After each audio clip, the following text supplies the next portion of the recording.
Welcome to our online worship experience. We are so honored that you've chosen to worship with us today. If we haven't met yet, my name is Amy, and I'm the Discipleship Director here at Hillsboro. I want to let you know that we have some really awesome things in store for you today during worship. When we kick things off in just a few minutes, we invite you to sing along, to pray, to bring your heart before God as we worship together. And for kids who are joining us today, we are particularly glad that you're here, and we hope that you'll stay tuned for a portion of worship called Kids TV that is just for you. For those of you who've been worshiping with us online these past few months, you're already familiar with one of the things that we would love for you to do today. We would absolutely appreciate if you would share worship with your friends and with your family. Y'all do such a great job with this, and I absolutely love seeing our live stream pop up all over Facebook on Sunday mornings and on Sunday evenings. If you're brand new to worshiping with Hillsboro, we want to especially welcome you today. Maybe you've arrived here through an invitation from someone who's already part of Hillsboro, or maybe you happen to notice our live stream on Facebook or YouTube. However you happen to join us today, we are so grateful for your presence. We believe that faith is a journey, one that we continue on all throughout our lives, that there are mountaintop experiences and moments in time when we walk through valleys. So wherever you are this morning, we would be honored to walk alongside you, to pray with you, to get to know you, to support you on your walk of faith. It would be great if you would fill out our digital Connect card so that we could begin that conversation with you, so that we can support you and so that we can get to know you. We also love to use this time before worship begins to let you know about some of our important announcements. First today, we want to let you know that Shane, Stephen, and I will be taking a little bit of time to rest, to recharge this week. And so because of that, there will be no solidarity service this Wednesday. We'll pick that back up on Wednesday, July 1st at 7 p.m. via Zoom. And if you'd like more information about our solidarity services, head over to hbro.org/solidarity. Though we will be taking a little bit of time in the coming days, we want to make sure that you know that if any pastoral care concerns come up for you this week, that Shane and I are absolutely available for you. You can still reach us by calling the church office. We have our phones set up so that they will dial straight through to us no matter where we are. Please don't hesitate to get in touch. Second, we invite each of you to head over to our website at hbro.org/forward to see some very important information about our phased reopening strategy that we have in place as we move into the future together. Not only will you get some important information there, but you'll also see a survey on the page that we would love for you to fill out in the coming days. We care so deeply for each and every one of you, and we want to use this survey as an opportunity to check in with you, to hear how you're doing, and to understand how we can better walk through this season with you. Again, that's hbro.org/forward. Finally, in these last few minutes before worship, let's jump into a little question and answer time. You all are so awesome at using the chat during worship, and I always look forward to hearing from you before we kick things off. So last week, Shane asked you what your favorite summertime activity is, and we heard about a whole lot of really fun outdoor activities. Today, I want to build on that question just a little bit with a slightly different one. I'm curious, what is your favorite summertime food? What is the one thing that maybe if you were at a barbecue, that would be the first thing that you would reach for? This past week, Chance, Addie, and I set up a bonfire in our backyard so that we could roast some marshmallows and make some s'mores. And wow, that sure felt like summer to me. Now, I'll tell you, my family thinks I'm a little bit strange with my s'mores fandom, because you see, I eat mine without chocolate. I know that there are some very big chocolate fans in our midst, but I just can't possibly handle all of that sweetness. So what about you? What is your favorite summertime food? Let us know in the chat as we count down the last couple minutes before worship begins, and then we'll see you back here in just a little bit.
If you're just joining us today, welcome. We are sincerely grateful that you are here. We understand that each of us comes to this time of worship in unique ways. Maybe today you need forgiveness, or maybe you need to forgive. Maybe you're tired and you need a little space to breathe. Maybe you're trying church for the very first time, or maybe today you're trying church for the last time. Maybe you've spent your whole life wondering, if God really loves you. Maybe you're lonely. Maybe you're feeling sick.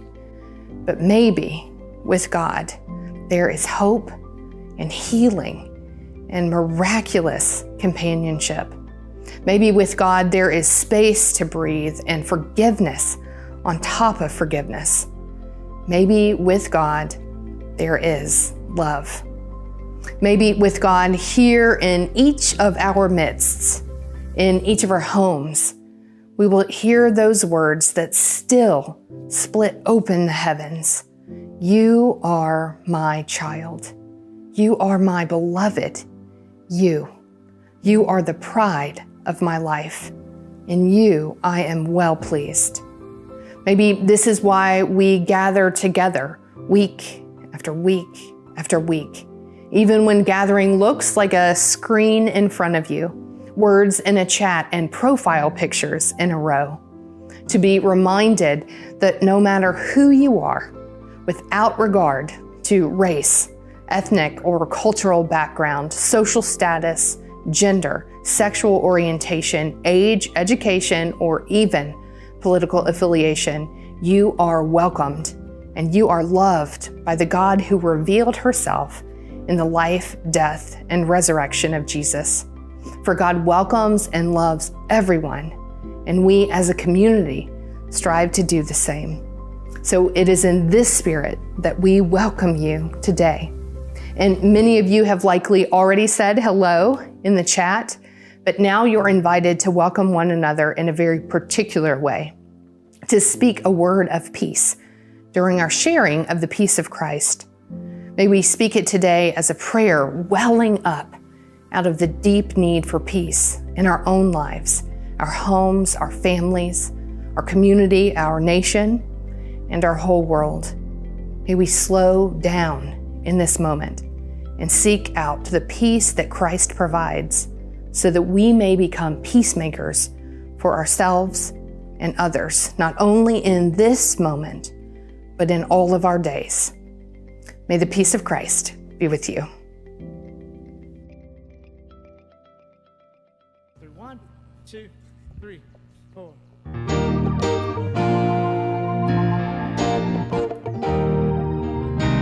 There's not a friend like the lowly Jesus. No, not a one.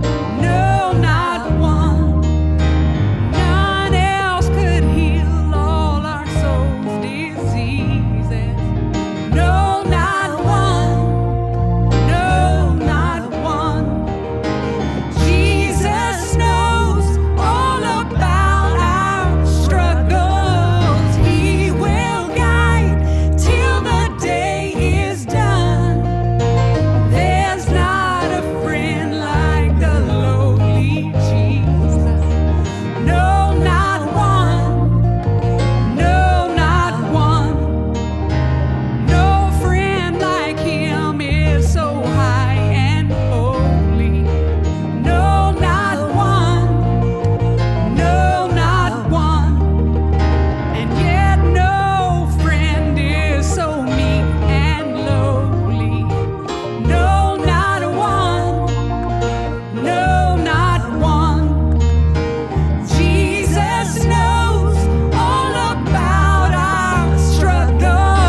I read this week that gratitude isn't only a celebration when good things happen. Gratitude is a declaration that God is good no matter what happens. Those words were such an important reminder for me this week of God's abiding presence in the world that I wanted to lift them up to you today as well. I know that some weeks the things that we are grateful for may not be at the very forefront of our minds, that sometimes even the good things in our lives can get covered over by fear or worry, by the events of the day, by the true and understandable concerns that we have. So I am thankful for this time carved out in worship each week, where we're not only invited to think about what we are personally grateful for, but it's a time that we get to hear what others are grateful for as well, to hold those things up for one another and to celebrate them. For me, and I hope you as well, it is a time of joy shared, a time of hope offered, and a time of contemplation about all the good that continues to be in our lives and in our world.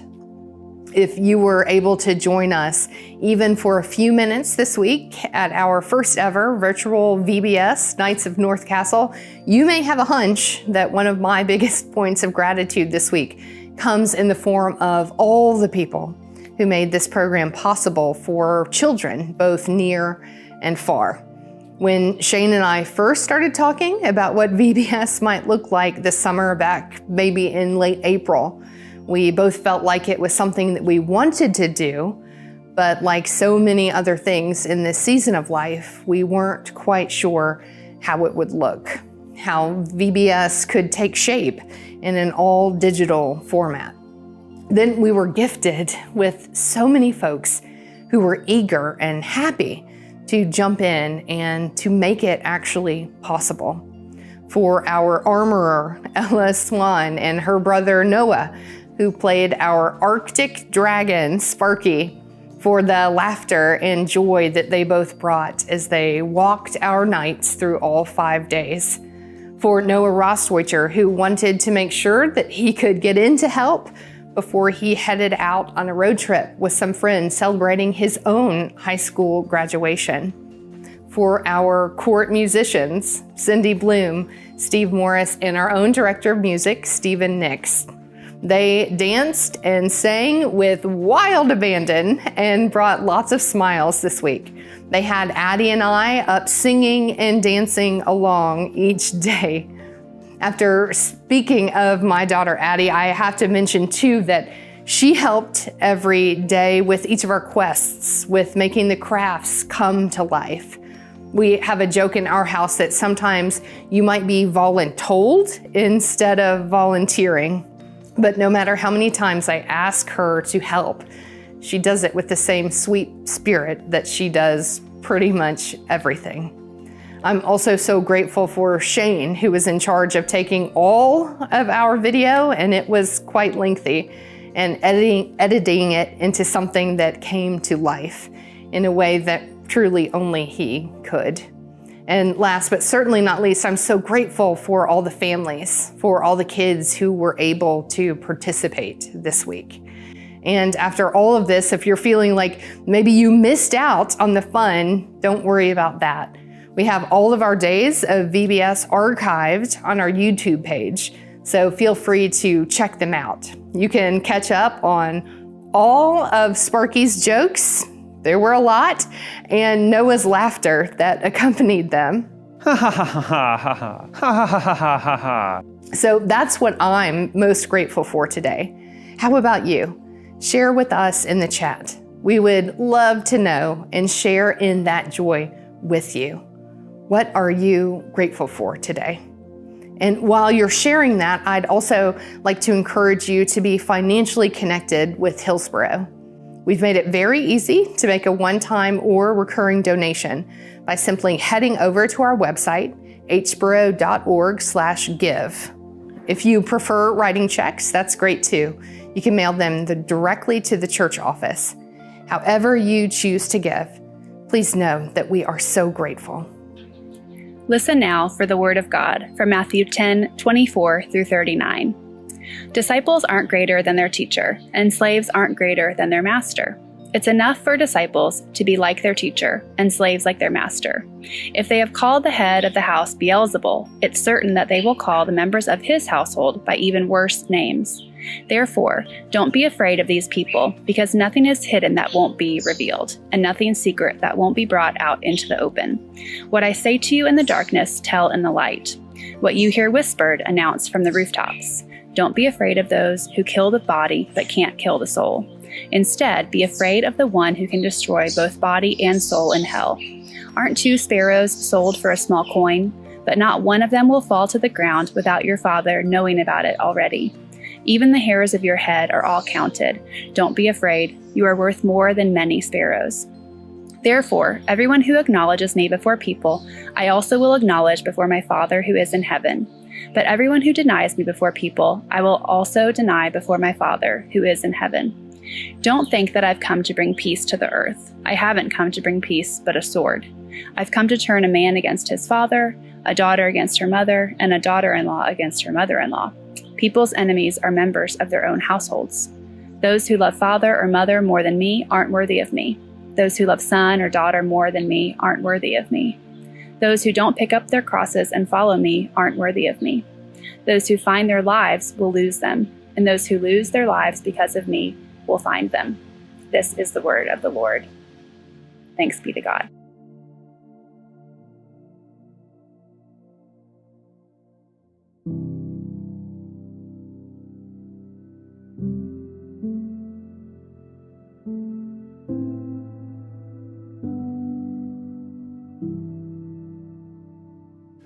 Every time I hear or read those passages from Matthew we just heard, I immediately begin thinking about my time in college. You see, I went to this small liberal arts college, and during my time there, I played in a couple different bands. I went through this phase where I played guitar and sang in a ska band. You know, that style of music that was popular for about 30 seconds in the late 90s that tried to mash up punk rock with reggae.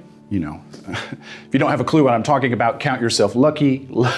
Lucky that ska didn't come into your Tinder life and make you think what the world really needed was men wearing zoot suits and singing in fake British accents. Because our school was so small, there was always a bit of rivalry between the other bands on campus.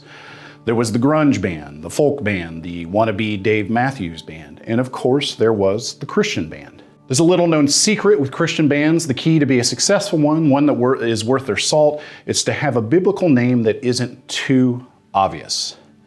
You can't name your Christian band Jesus Wept or Balaam's Donkey or The Binding of Isaac. But can we be honest for a second? I do have to admit, The Binding of Isaac would actually be a pretty awesome name for a heavy metal Christian band. The reason you got to be careful with those Christian band names is because you want to pass off as a regular band from time to time. Plus, you want people to ask you what your band name means, and boom, let the evangelism begin. Brother, we got some souls to save. The obscure biblical reference this particular band from my college chose comes from today's reading from Matthew 10. It's there in verse 29. It says, "Aren't 2 sparrows sold for a penny?" Now, I don't know much about the ancient bird market as much as I used to, but Jesus seems to have a pretty firm grasp on things. But sitting here from my perspective, you know what? It seems like a heck of a deal. 2 birds for just a penny? Just think about the army of birds you could raise from just the change in your car's cup holder. If I did, it'd cause quite the stir in my neighborhood. And somebody'd knock at my door, "Excuse me, Mr. Smith, you appear to be keeping an extraordinary amount of birds in your backyard." And I feel it's my duty to inform you that this is a clear violation of our HOA agreement. You're going to have to do something about those birds, or I fear I'm going to have to call and report you to the HOA board. And I could respond, "Look, do you really want to be threatening a guy who's got $6.48 worth of birds in his backyard? I don't think so." Jesus is trying to make this powerful point about just how much human beings are valued by God. God knows everything there is to know about each sparrow's individual life, and God cares for them, but we're worth so much more than a sparrow. And it's a beautiful gospel truth summed up right there, simply just using 2 birds that cost a penny. The problem with this name that this rival band chose for themselves is that they didn't get the bird economics exactly right, because they named themselves 2 Penny Sparrow. Whenever our band saw them play in public, we would look at each other and say, "That's one expensive bird. I could get 4 birds for the price of just one of them." They really need to check their bird math.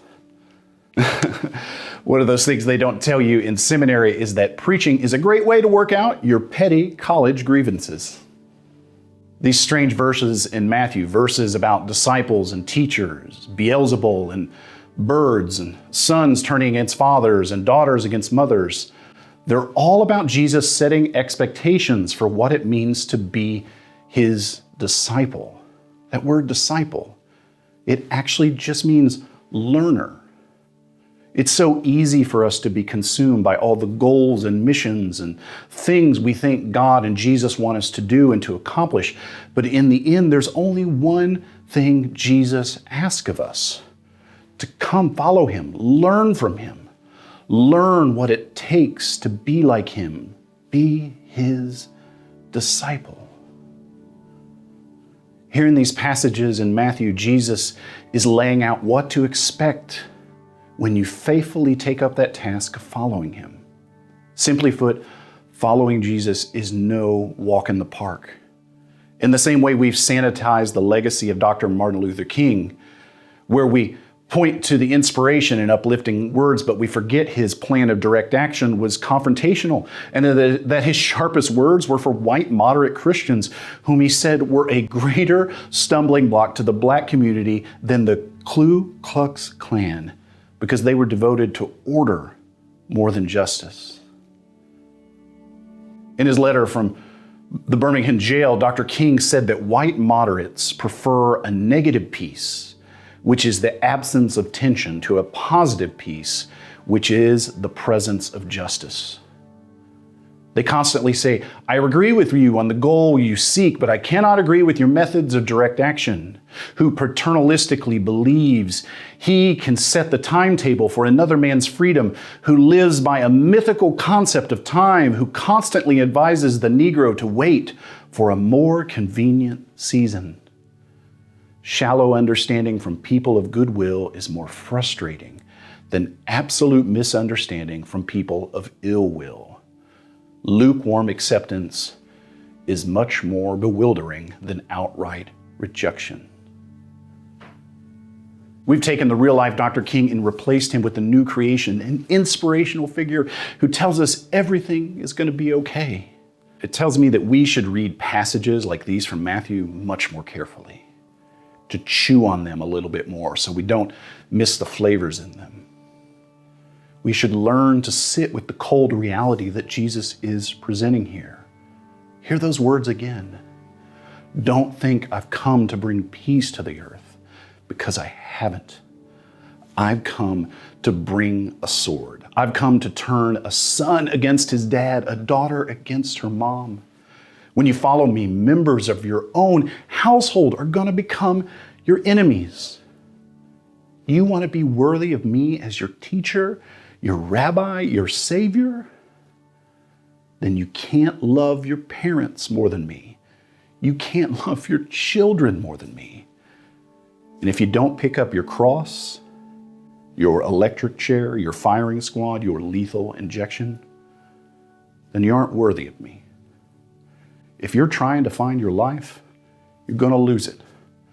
But those whose lives revolve around me will find everlasting life. Sit with those words for a moment.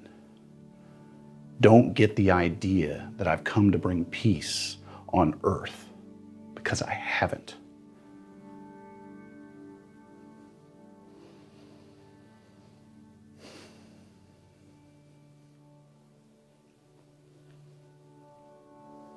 In some ways, Matthew takes the easy way out. Luke goes all Emeril Lagasse and kicks it up a notch in his version of this part of the gospel. Luke says that Jesus says, "Whoever comes to me and doesn't hate father and mother, spouse and children and brothers and sisters, yes, even one's own life, they can't be my disciple. Sit with those words. Whoever doesn't hate parents, their spouse, their children, their siblings, even their own lives,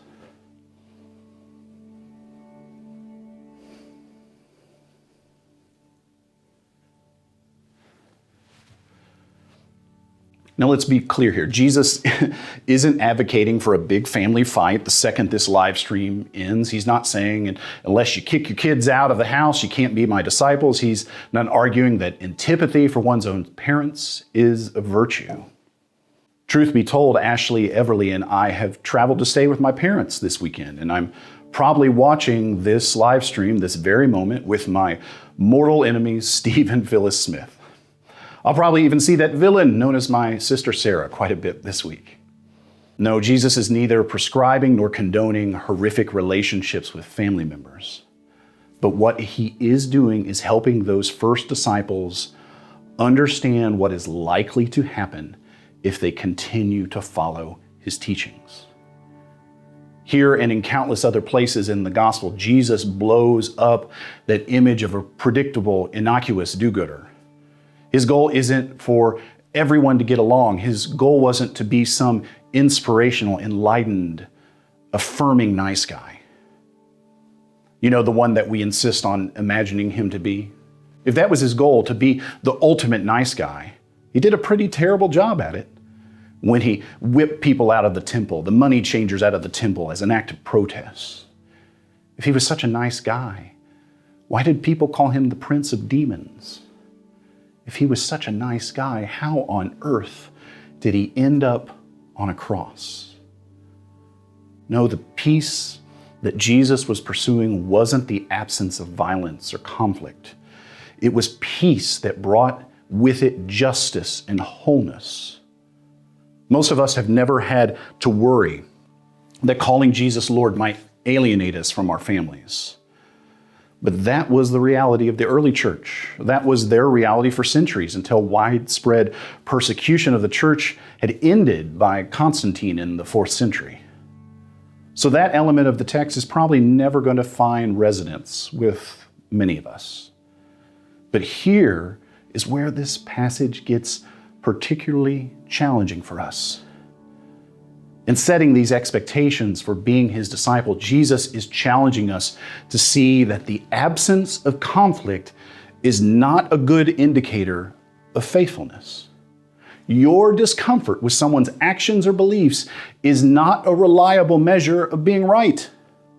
Show me a church where everyone gets along kumbaya and everything is as cool as the other side of the pillow, and I'll show you a church that might not be pursuing the good news as much as they think they are.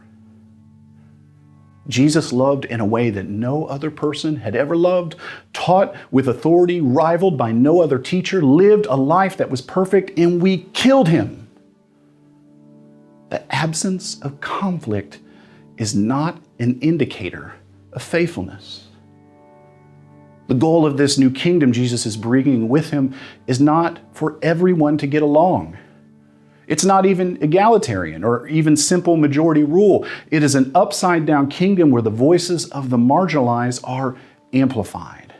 It's an upside-down kingdom where the rich, the powerful, and the privileged are brought down from their thrones and sent away empty. May we, as disciples of Jesus Christ, by the grace of God, learn to pursue above all things peace, that true peace that comes with justice. In the name of the Father, Son, and Holy Spirit, amen. This past Wednesday night, I shared on our live stream a little bit about where we find ourselves as a church amidst this evolving COVID-19 pandemic. It was the first step in a conversation about how we as a church move forward together in this pandemic. We launched a congregational survey to learn more about how you have been holding up and how we might better address your spiritual needs in the coming weeks and months. If you've not had a chance to participate in that subject, we'd love for you to take a few moments and share with us your experience. You'll see a link to that survey right here on the screen. Wednesday night, I shared that we feel blessed that Hillsborough Presbyterian remains on firm financial ground due to steady giving, a sizable emergency fund, and being debt-free. And despite these being uncertain times, we are fortunate to have the opportunity to continue doing impactful ministry and even expanding our reach throughout this season of distancing and beyond. Our community has grown quite a bit over the past 3 months, as many new folks have found their way to our live stream and walked away feeling encouraged, having encountered God in their experience. By and large, our congregation has done a fantastic job of transitioning into this new way of being and doing church, but that doesn't mean everyone within our community is okay. It's a perfectly normal response to be struggling with fear and anxiety and isolation throughout this pandemic. Those are normal responses to an abnormal and traumatic situation. I've experienced them all myself, and if you're like me, you begin to notice that they come in cycles, where fear and anxiety and anger or frustration just find a way to creep back in, even on those days when everything feels okay. Life goes on even though we feel frozen in our homes. We as a congregation have experienced multiple deaths within our congregation during this time. And what's so frustrating is the pain of that has been compounded because we have been unable to mourn the way we want to. Believe me, we're going to celebrate these cherished lives together when we can, but that doesn't change the fact that we want to mourn and remember them together now. You see, we need weekly rhythms and rituals to center us on God and community. And while we are finding those new rhythms in our homes, they can still feel inadequate at times. We need that. We need things like hugs and high fives and sharing the peace of Christ that goes on forever. Those are things that make us feel connected, that give us a sense of place and belonging. And even though we get a little bit of that back, doing church online, virtually, we certainly can miss the real thing. So how do we move forward together? I think it's important that we ask the question in that way. How do we move forward together? It makes me think of that Hebrew word for peace. Peace we talked about so much in the sermon, the peace that is central to God's desire for us, shalom. In Hebrew, it actually holds more meaning than just peace. It's peace with justice, and it literally means wholeness. So moving forward together requires that we as a collective community seek wholeness in every step forward we take. And let's be honest with here, we don't know what lies before us. And pursuing shalom, peace, wholeness, could quite possibly mean taking a step back from time to time. Despite all the mean things I've said about it and to it, the virus just doesn't take the hint and go away. And so we're learning to live with it. For us as a faith community, shalom means pursuing a right relationship with God, a right relationship with ourselves, a right relationship with each other, a right relationship with our environment and the community around us. So if we want to follow in the way of Jesus, the great physician, then we must honor that Hippocratic oath to do no harm. We as a church have been very aggressive in our handling of this crisis. We were among the first churches in the area to end all in-person gatherings, and we closed our day school for nearly 2 months. It is our pursuit of that shalom that has guided our aggressive stance. After nearly 6 months of researching this novel coronavirus, some consensus around how it spreads and acts is finally beginning to emerge. COVID-19 appears to be primarily an airborne transmission that thrives indoors amongst people in close proximity for extended periods of time.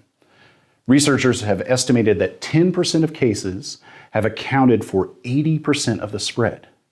This means things like offices, events, and large indoor gatherings like worship have been the primary driver of this pandemic. I know we want this virus to go away, but we cannot be naive to the steady rise in the number of cases in our state as sections of our society begin to open up.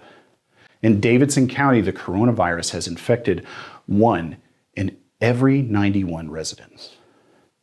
So moving forward together is complicated, especially if shalom, wholeness, is our goal. Any quick return to in-person worship would certainly leave behind individuals for whom it is too risky for them to attend, or worse yet, would create a sense of obligation or pressure to attend despite it being against their best interests. We are also mindful of the deep need for social and spiritual connectivity during this time. As our state and country begin this process of reopening, our leadership has prepared a phase strategy that honors our core values of radical inclusion and solidarity, ensuring that we move forward together. The first phase is simple. You're in it. It's how we're currently doing church, where all components of life of our congregation are conducted virtually. During this phase, some of our fellowship and life groups have met in person at their own discretion in consultation with leadership, while they do follow good social distancing practices. But as we enter the second phase, some changes begin to happen, and you'll see them there. Smaller groups of individuals are welcome to meet in person. Groups like existing small groups and life groups will be free to meet according to their comfort level, with the expectation that outdoor activities are preferred and the rules of social distancing are followed. We define social distancing as having readily available hand cleaning or sanitizing stations, a venue allowing for at least 6 feet of distance between families, and for individual participants to wear masks. One unique feature of this phase and beyond is for groups to have the option of meeting together on Sunday mornings and participating in the worship live stream together. This is a way that some might be able to experience the communal aspect of worship while minimizing the risk of passing the virus to large groups of people. The church facility will remain closed during phase 2, as these gatherings should all take place in backyards and homes within our community. In phase 3, the restrictions loosen slightly to allow more groups to enjoy semi-regular activities while still maintaining good social distancing practices. In phase 3, the church office and larger facility will officially reopen, but in a limited and case-by-case basis. Any requests to use the facility will be carefully considered and spaced out to ensure minimal exposure. At this time, the session has made no plans to move beyond phase 1. The status of our community and safety concerns are being monitored on a weekly basis. This will inform our decision of when to move forward into each new phase. We are actively consulting with state and local officials, as well as an advisory team that represents healthcare professionals, legal professionals, and other areas of relevant expertise. Whenever a decision or change is made, we will immediately inform the community through all relevant communication channels. The final phase is our next normal, where we go about the mission of the church with zero restrictions. The challenging thing for us right now is that we don't know what the next normal is going to look like. Research has shown that in the wake of disaster, communities initially respond with acts of heroism, and then quickly transition into this honeymoon phase where communities pull together with a sense of optimism that they can get through this together.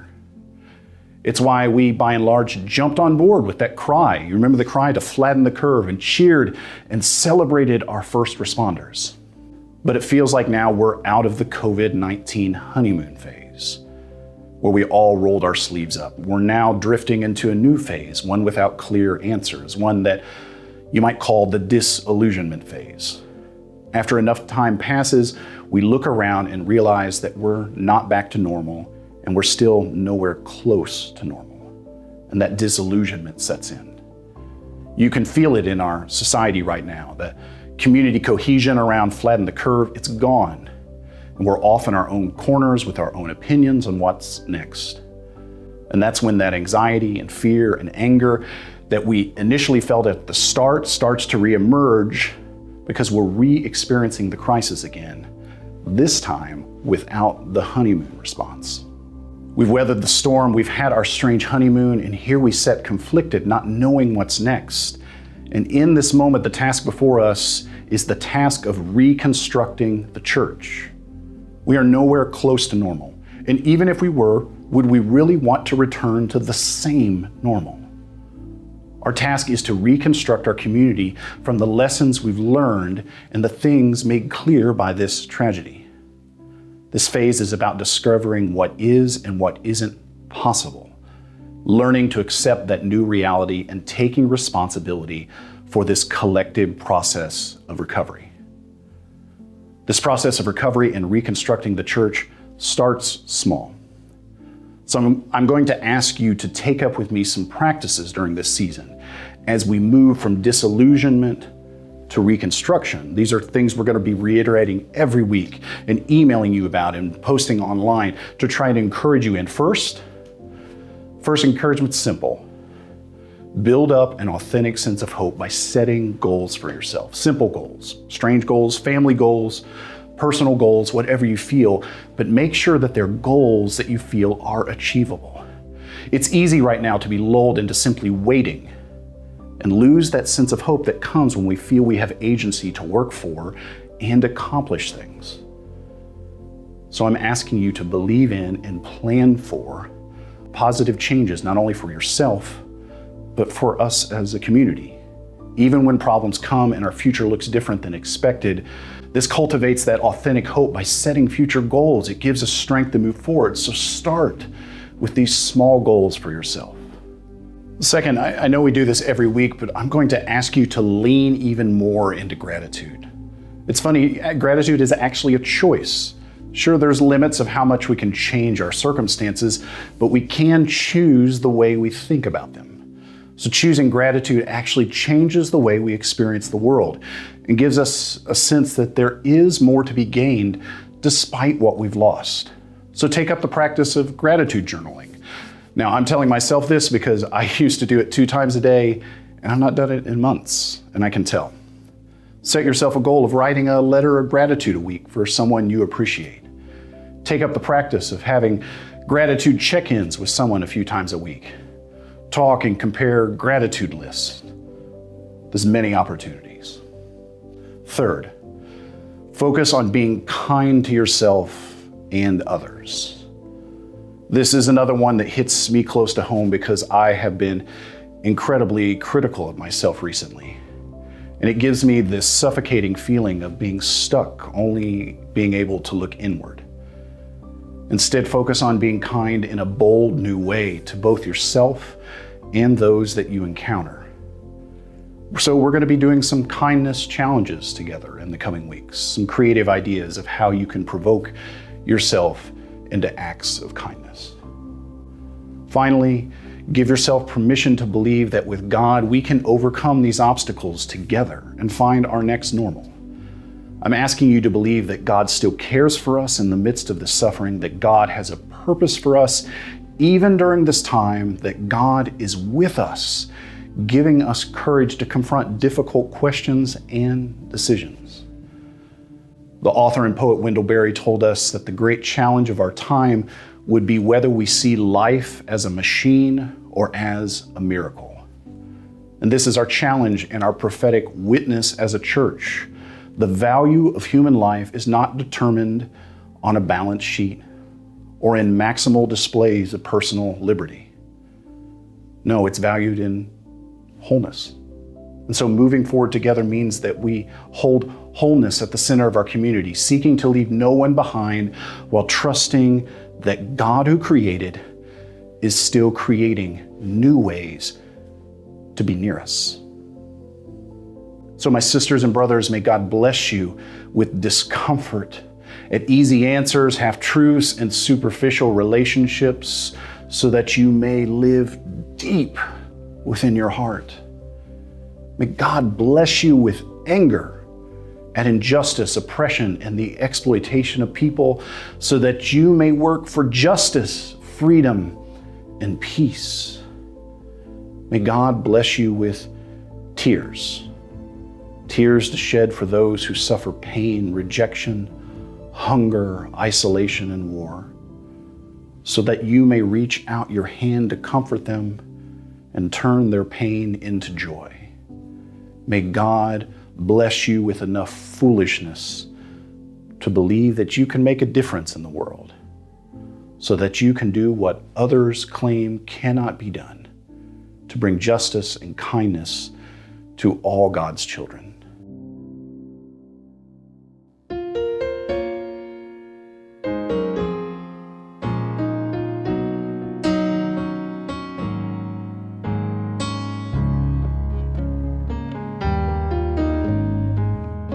I need you, you need me. We're all a part of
to survive.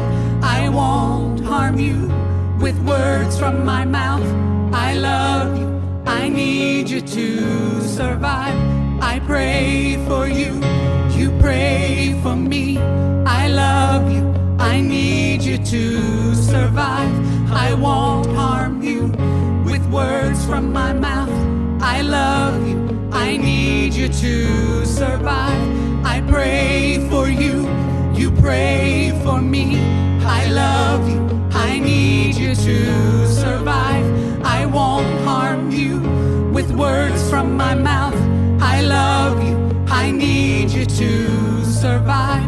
I pray for you, you pray for me. I love you, I need you to survive. I won't harm you with words from my mouth. I love you, I need you to survive.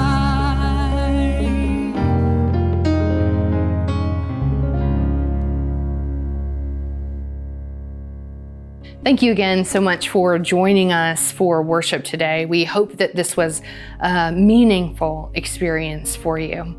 And before we head out, I just have those few announcements just one more time.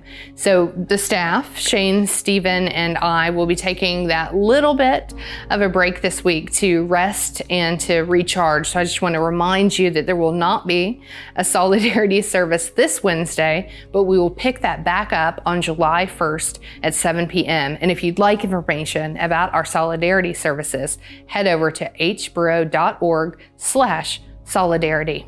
And then we also invite you to go over to the website for information about our phased reopening strategy. So you can go directly to hboro.org/forward and get more information about that. We also have that survey there that it would be really great if you would fill out for us so that we can hear from you about how you're doing and how we can continue to walk through this season with you. And I mentioned this in the gratitude section today, but if you happen to miss VBS, there's still an opportunity. You can go through all 5 days of that right here on our YouTube channel. So there's no reason to feel like you missed out on anything. And let me tell you, you want to check it out. So we hope that you will do that. So thanks again so much. Take care, and we'll see you soon. Bye-bye.